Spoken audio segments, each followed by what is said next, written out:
It is a beautiful morning in the garden.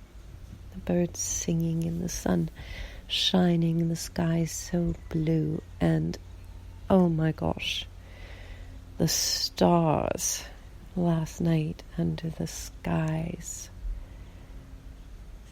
of Mu. Truly, truly, truly have never seen so many stars. So we have clearly passed through the veil. Everything appears different. And we shared a beautiful light body activation last night at a very cool place here on Mu called Mandira, created and hosted by a beautiful being named Adrian, who has created a magical space on magical ley lines here in Mu. And there's a lot of community gathering and beautiful energy going out through the ley lines at Mandira around the cosmos and the world. So as the light body is coming in and the light body activations are coming in, and the Corpus Christi is activating. The Corpus Christi is all the levels of the body, and the light body activation unifies all of those levels of who we are. The 7 sacred bodies come together. So it's like a merging. It's like what we were, quotation marks, before was many different parts. And it's kind of like when you tap your belly and jump up and down at the same time. Those little exercises, and the goal of the exercises is to unify all of the parts. Yes, so it's like those exercises of coordination. That's what unity is, or unification within our body, the sacred union of all of the parts. So as the parts come into a unified harmonic, a quantum harmonic, with all of the parts, our consciousness experiences reality in a new way. And that is what is happening in the miracle coordinate within the soul. Another beautiful metaphor or way to describe it is like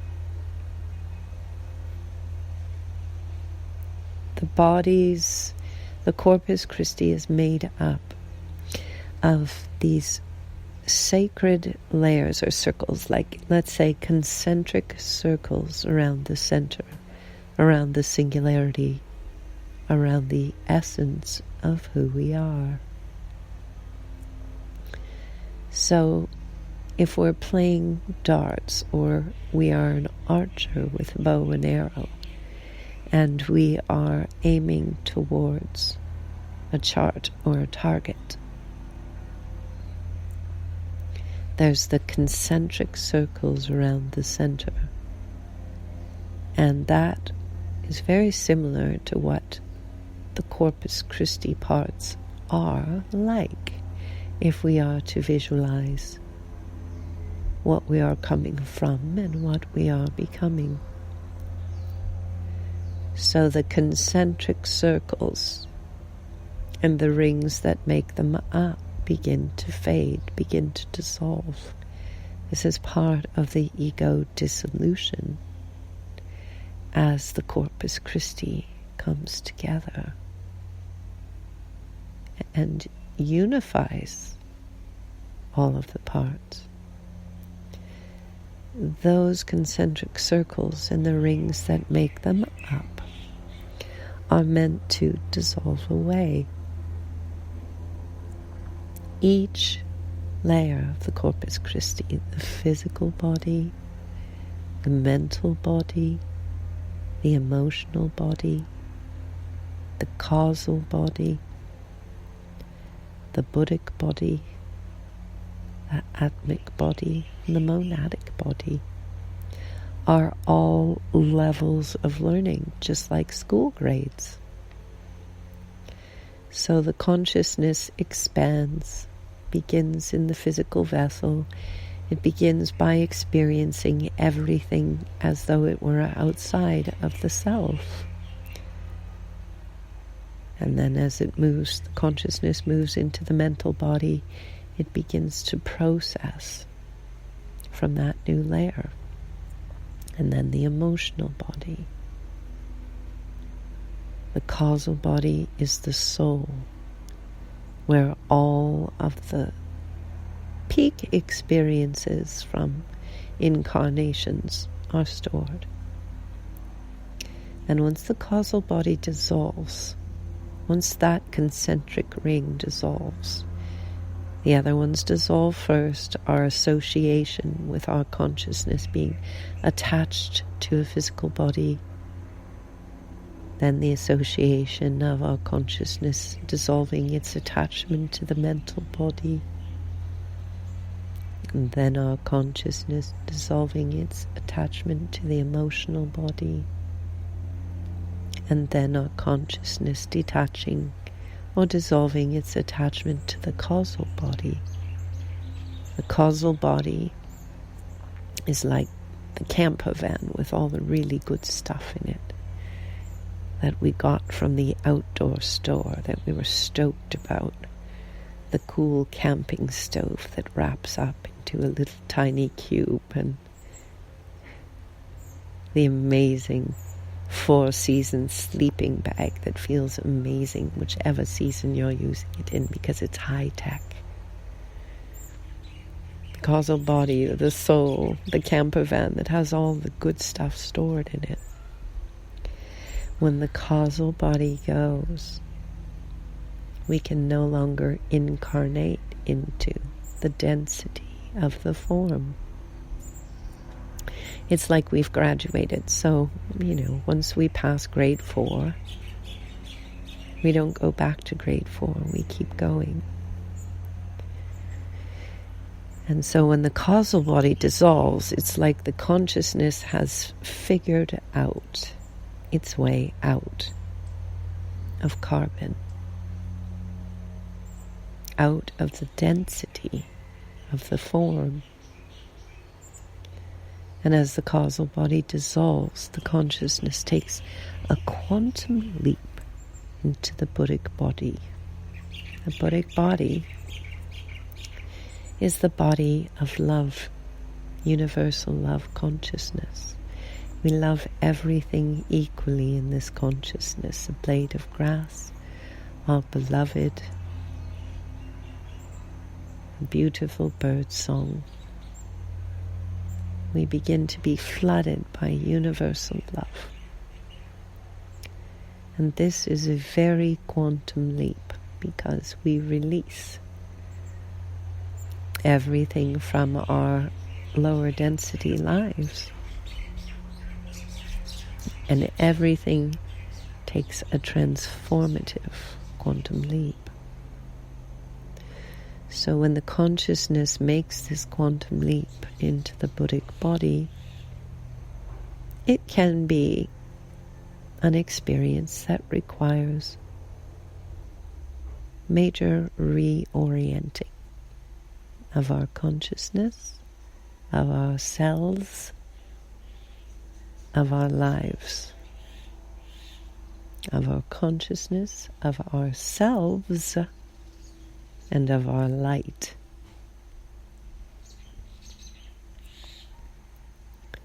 So then the Buddhic expression begins to flood our being.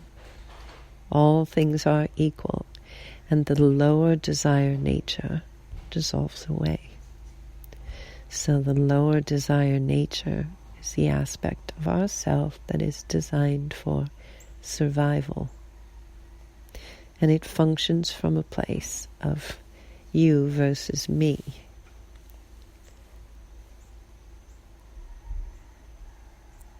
Buddhic consciousness is where we are collectively at. So many may not feel that they know this or may not behave in this way, but it is an expression of the collective. So just because all of our cells, if we're going on a ketosis diet, for example, all of the cells in the body might not have gone into ketosis yet. But when a critical mass of the cells tune into the ketosis burns fat rather than carbohydrates as its main food source. And most humans on the planet are not designed that way because of the diets that we have had. So there is a critical mass point when the body starts burning fat rather than carbohydrates as its main source.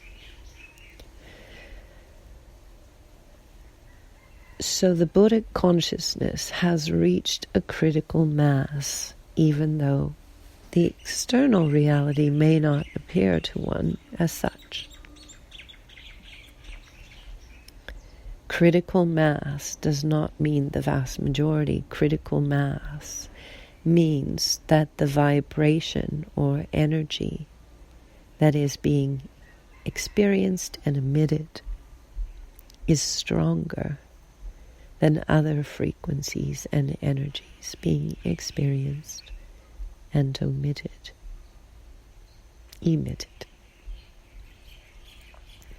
So critical mass is a stronger vibration. There's a wonderful little video, there's probably many videos, you can go on YouTube and Google, of tuning forks all being lined up together. Not tuning forks, metronomes.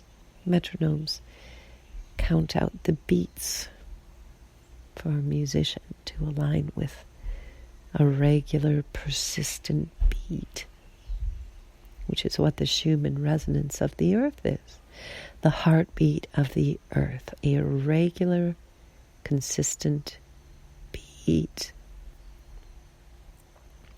And that Schumann resonance is what everything on the earth aligns with. And anything that is not aligned with that beat cannot continue its existence upon the earth. So when the metronomes are all lined up and they go tick-tock, tick-tock, kind of like a clock, if one runs their hands through 50 metronomes sitting side by side, all the metronomes begin to tick and talk back and forth. And what happens very quickly is the metronomes come into a simultaneous alignment together, and they begin to tick together in the same motion and the same direction. So in the critical mass moment, it's when a handful of the metronomes actually catch the rhythm of the greater clock or tick-tock of creation. In science, it's called imaginal cells. So enough of the metronomes tune into a higher vibrational alignment. That's what unity is. The unity flame was ignited by the Kalahari Bushmen on the planet in 2017, 24th of May, I believe, maybe the 25th.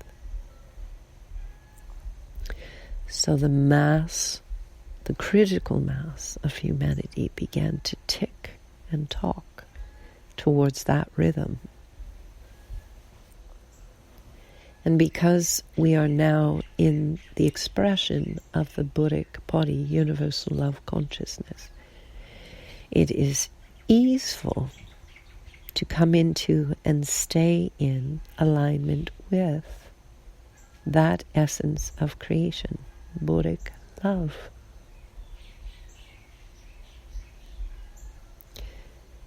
As we take the next leap into the Atma, this is where we truly begin to dissolve in accordance with greater divine law any sense of the self or separation between spirit and form, or between energy and form. The monadic expression guides us into a level of consciousness of the One. And this is where we can attain 0 point. And this is where the fun of internal navigation really begins. Because from the place of the monadic consciousness, we are now inside of our mothership.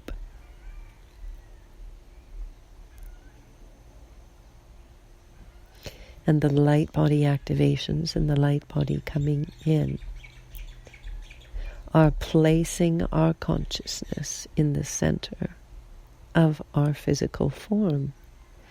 The monad absorbs the physical body, or the cells of the physical body, up into it from their carbon form, and transfiguration of the cells takes place in our bodies, in our forms. So it's almost like sitting inside of a car, and the car begins to transform around us all of a sudden. It goes from being a Volkswagen to a light ship right before our eyes. And this is the truth of what is occurring as the light body comes into the form. So it requires a completely different perception and knowing of the truth of who we are to fully embody these gifts of creation and begin to know how to navigate from this place and to turn everything on so that we are seeing not through eyes of a limited spectrum, the eyes of the carbon-based form, see only a very limited spectrum of light. So all of our senses begin to turn on in new ways. And we see things completely differently that we could not see before. We sense things completely different than we could sense them before. On the beautiful island of Mu, since arriving here, one of my greatest joys has been the scent of flowers traveling on the wind, sensing floral fragrances well out in the ocean taking a swim, and experiencing communion with the supra-intelligent consciousness of flowers through their fragrance traveling on the wind over the surface of the water. Experiencing the consciousness of the flower as it energetically passes by in its light.